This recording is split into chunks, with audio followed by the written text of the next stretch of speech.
Welcome to another inspirational message from Chowdean Community Church, Gateshead. For more information about Chowdean, visit www.chowdean.org.uk. We hope you enjoy the podcast.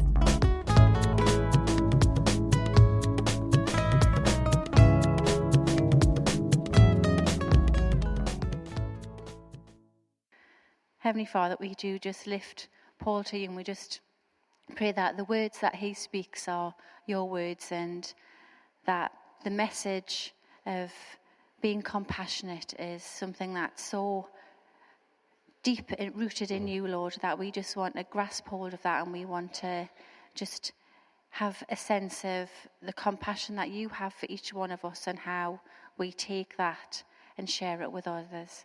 So Lord, just bless Paul, just make us receptive and just be in this place, we ask, Lord Jesus.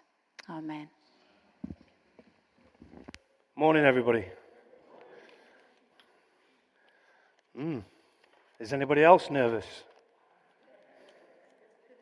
It's good to be with you. I tell you what's impressed me this morning is the singing.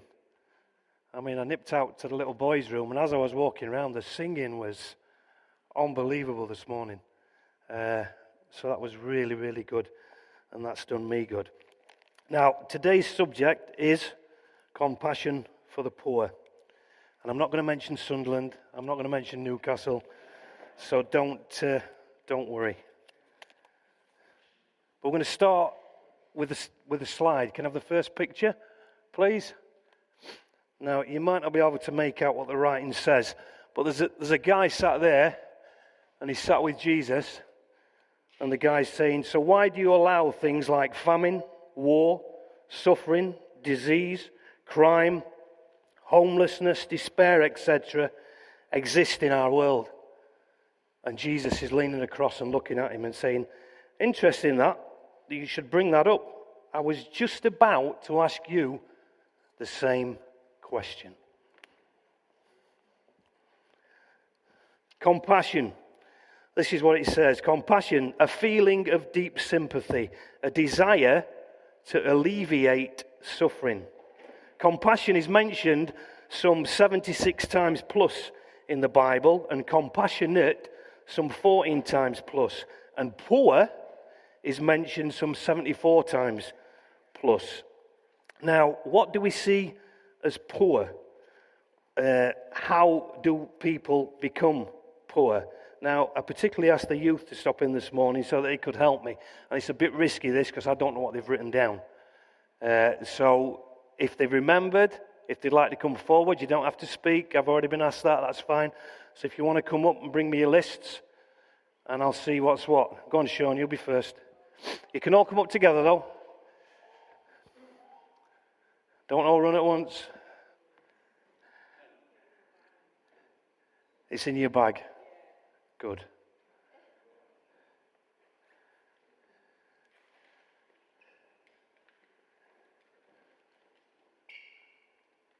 That's it, all come up together. Are you going to read yours? Yeah, I'll read mine. Okay. Is it this one or that one?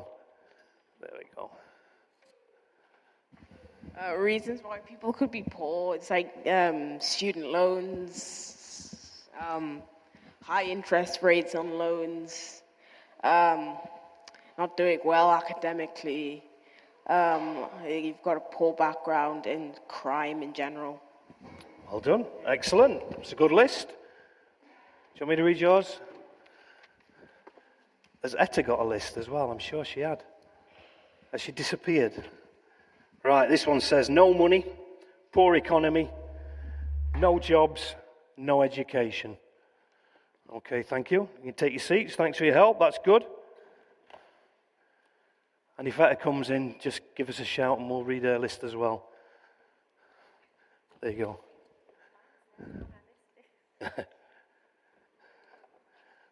Right, John Wesley said this: an ounce of love is worth a pound of knowledge. An ounce of love is worth a pound of knowledge. Now, here we go. The four Gospels simply equals compassion. There are times when Jesus is tired. There's times when Jesus wants to rest. A bit like us sometimes, isn't there? There's times when we want to rest. There's times when we don't want any hassle. But he always made time for people, especially the poor, especially the marginalized in society. And it's quite clear and it's quite simple, really. Love God, love people. It's not very complicated, is it? Love God, love people. But the funny thing is, loving God is the easy bit. In some ways, it's easy to love God. The hard bit is loving people. We only have to look at ourselves. And we're hard to love sometimes. People in situations are hard to love sometimes. We can be funny creatures at times, can't we? With who we love and who we don't love. But I would say that compassion is a key part of spirituality. James 1 verse 22 says this, be doers, not just hearers. Be doers, not just hearers. And Jesus reached out to the poor. Jesus reached out to those who were in need. He reached out to those who were in physical need, poor. He reached out to those in spiritual need who were empty. He reached out to those with emotional needs, which is spiritual need. Jesus' ministry was all about these three things: teaching, preaching, healing. Teaching, preaching, healing. And everywhere he went, he taught out of compassion, he preached out of compassion, he healed out of compassion, he was moved, his heart went out to them. He felt for them, he felt their need. Matthew 9 verse 35 and 36 says this, when he saw the crowds, he was moved with compassion. He was moved, not just physically, but inside. He was moved with compassion. Jesus is near the poor. He's not distant from them. He doesn't observe them from afar. He is near them. He is next to them. Links in with our church goals. Serving, practical, hands dirty, impacting our local community, reaching, meeting people wherever and whoever they are. He reaches out. He touches them. He touches the dead. He touches the leper. He touches their hands. He touches their eyes. He mixes with them. He is happy to be around them. He's not threatened. He's not unsure. We're a bit funny sometimes about touching people, aren't we?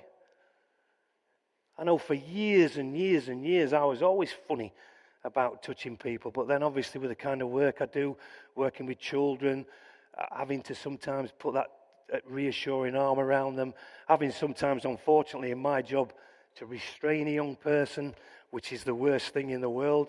It's not nice, but sometimes it's needed. Sometimes it's required. But we're a bit funny sometimes about touching people. And yet here, he touches them. He touches the dead, the leper. He touches their hands. He touches their eyes. He meets their needs. He touches their needs. The physical ones, the practical ones, the spiritual ones. He's not put off. Jesus is not put off by the circumstances. He's not put off by their state. He's not put off by their standing in society. He's not put off by their deformities. And we are sometimes, if we're honest, we're put off. We're put off. A few weeks ago, any Facebook followers, I was at some friends in Scarborough and I went to the Salvation Army on the Sunday night. And after the service, my friend says, we've just started a new thing. We go out and feed the homeless. And we give them chocolates, we give them a flask, we give them some food, we offer them hats, gloves, scarves. Would you like to come? I said, sure, of course I'll come. So I put a nice jacket on with a big Salvation Army badge that said the Salvation Army. And I went around Scarborough. And it started slowly, not many people. But then we started to meet these guys. And they knew these guys on first name terms. Would you like a flask of tea? Yes, I'll have a flask of tea. Would you like some chocolate? Yeah, I'd love some chocolate. And to see these guys, the first guy we met was in the alcove of Barclays Bank in the centre of Scarborough in cardboard boxes. Then we met an old guy down outside some toilets in the harbour, just laid in a sleeping bag right outside the toilets. Unbelievable. And he too was offered things. Then we met two guys in what used to be the big theatre at Scarborough that's now shut, the Futurist, is it? Something like that. And that's all shut down. There were two guys in there, so we gave them some stuff. Then we came across some other guys who had got two brand spanking new sleeping bags because they'd been to church that night, which is brilliant. And so they got two new sleeping bags. But to hear some of the stories, and yet you don't really say anything, you don't say a lot. But what better way to show the gospel of Jesus Christ? No words, but a massive impact on me, on the other people, but I'm sure on the guys themselves. Love in action, love lived out. As we look at our world, our society, what do we see? What do we hear? Because if we listen, there is a cry that we hear. And this is it. It's the cry of the tragedy in which so many people live. And they're aching to hear a testimony, because they're looking for a testimony from the likes of me and you. There is also a charge, or if you like, a challenge that we face. The charge is of indifference. The charge is of action. And there is a call too. There's a call that we must heed. We must listen to. We must take note of. The church is a serving church, and our God is a saving God. So there's the cry we hear. There's the challenge, the charge that we face. And there is the call that we must heed. Matthew 14, verse 14. And when he saw the great crowds, he was moved with compassion, and he healed their sick. So by doing that, the heart of compassion frees the tragedies of human need, which must be faced. We must acknowledge them. We must not ignore them. It's easy to turn the blind eye to the tragedies that take place in our society. The hands of compassion needs, concerns aroused, contact achieved. We touch. It's practical. And the hope that compassion brings, the loneliness that compassion enters, and the helplessness that compassion ends. So we enter into that compassion, and the helplessness of other people ends because of the compassion that we have shown. So you probably say to me then, well, what's the answer? How do we reach people? Matthew 14, 15 to 22, which those at the Global Leaders Conference will notice this. And I'd already done this before I'd been to the Global Leaders, so it was a little bit of confirmation for me. 5 loaves, 2 fishes. The gift is brought. It's a willing gift. It's a wanted gift. The gift is blessed. And there's a new power that touches it. A new purpose is given. And that gift, the 5 loaves and 2 fishes, is transformed. And the gift is broken. It meant an ending for someone. The poor little boy lost his packed lunch, but he gained so much more. But it meant a beginning and an enriching in the lives of others. So again, you might say to me, well, but what can we do? Answer, I don't know all the answers. You decide what you can do. I decide what I feel I can do, or what God is wanting me to do or calling me to do. It's no different for you. You decide what God is putting on your heart and what you would want to do. And if an idea doesn't make any sense, then it might just make history. If it makes no sense, it might just make it history. And here's a thought. Anytime you're afraid to try something new, just remember, amateurs built the ark, professionals built the Titanic. Anytime you're afraid to try something new, remember, amateurs built the ark and professionals built the Titanic. Influence. Influence is not to go higher, as society tells us. It's to reach lower. Influence is to reach lower.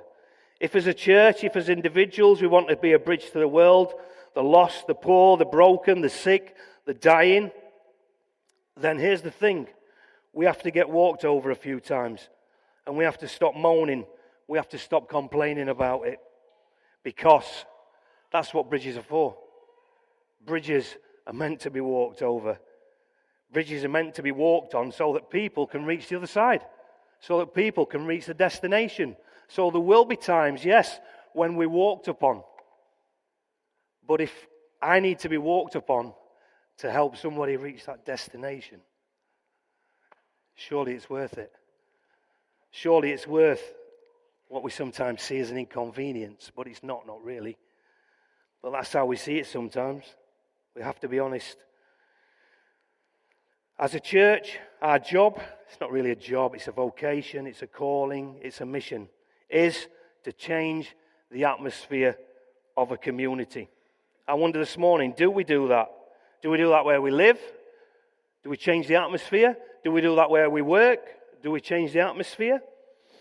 We should come to church not to hide our problems or our issues, but we should come to church to heal them, to make them better. People, friends, if we are growing, if we want to grow, we are always going to be outside our comfort zone. If we're already growing and we want to keep growing, we will always be outside our comfort zone. A kind gesture can reach the wound that only compassion can heal. 4 things to think about. Think how lost you were without God. Think about the reality of heaven and hell. Pray to God that you would fear God more than you fear man or men. And ask God to increase your heart for the lost. Again, a question. When was the last time you helped someone who was poor, sick, dying, marginalized by society? When was the last time you displayed compassion? Dare I say, when was the last time you actually felt compassion? And I say that to myself as well as everybody else. A few quotes. No one can ever become poor by giving. No act of kindness, no matter how small, is ever wasted. There is no better exercise for the heart than reaching down and lifting someone up. Love and compassion are necessities, not luxuries, and without them, humanity cannot survive.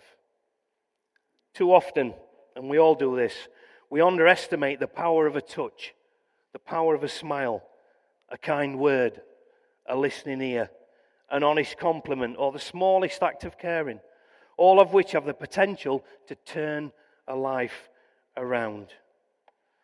The tender mission as a church is to preach the gospel to all, and the greatest response is amongst the weak, the sick, the poor, the tired, the incompetent, the inadequate, and all of those who struggle with shame.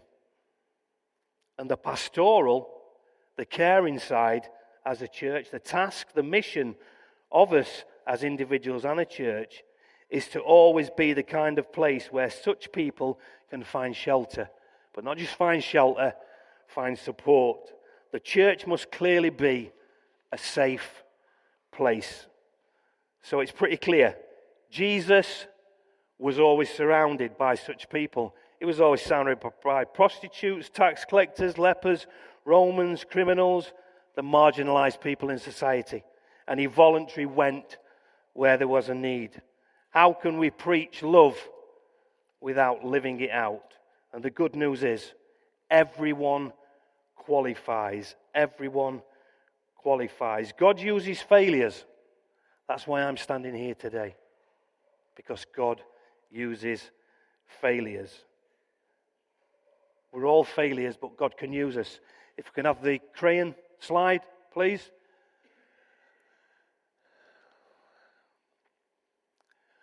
We're all a little broken, but last time I checked, the broken crayons still colour. Yeah? I'll read that again because it's worth reading. We are all a little broken, but last time I checked, broken crayons still colour. We're all a little bit broken, but again, last time I checked, we can all be used by Jesus wherever we are and whatever we're doing.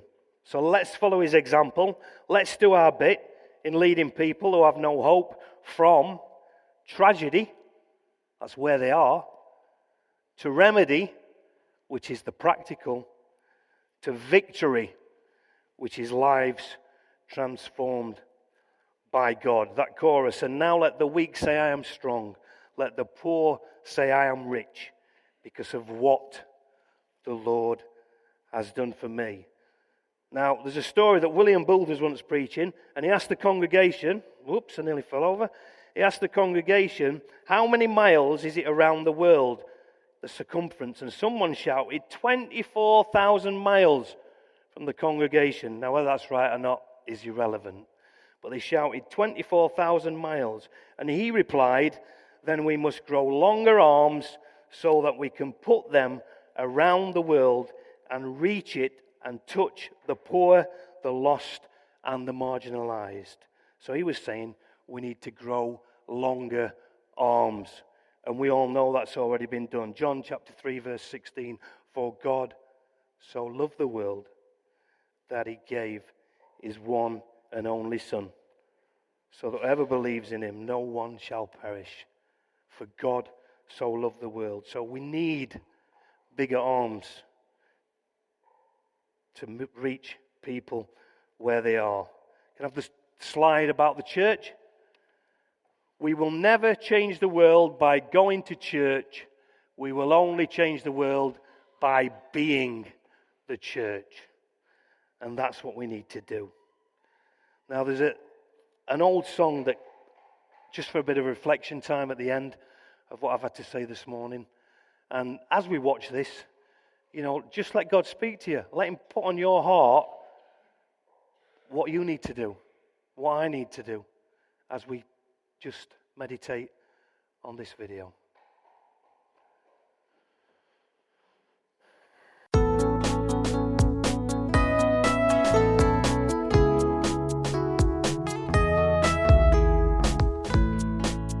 This is the end of this message. We hope you enjoyed it.